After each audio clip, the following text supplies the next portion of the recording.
So I'll try to put some of this in the context of the technological solutions. So this is really the outline of the talk.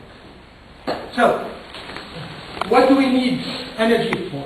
Planes, trains, and automobiles. You can imagine some funny scenes with John Candy in Paris. Energy at home. There are certain amenities we use on a daily basis that are absolute basic necessities. Some others just enhance tremendously the quality of life. What would we do, many of us, without a good cup of coffee in the morning, the dishwasher, etc. Some other home amenities are of a questionable usefulness. Health.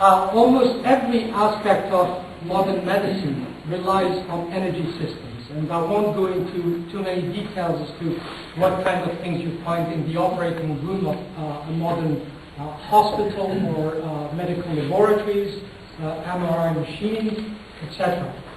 Perhaps more importantly, if you consider health in a broader sense, in many parts of the world, health is primarily related to sanitation.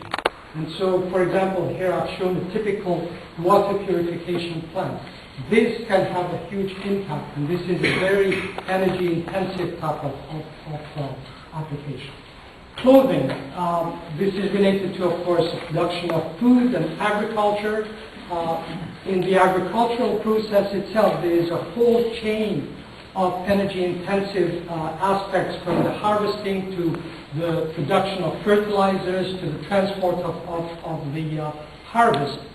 That goes in turn into textile factories, which are also very energy-intensive, and eventually that makes our clothes. So when I made this slide, one thought that occurred to me is that perhaps a better title for the talk might have been Recipes for a Low-Carbon Diet.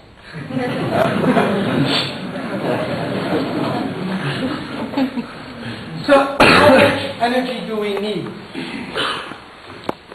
What I'm showing here is, this data is about 6 years old, but things haven't really changed much.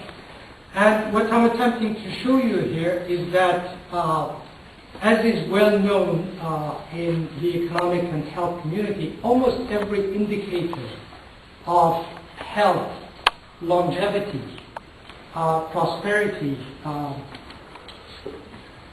wealth, etc., correlates with the amount of energy used per capita. And this is exactly what this is showing. It is on this axis.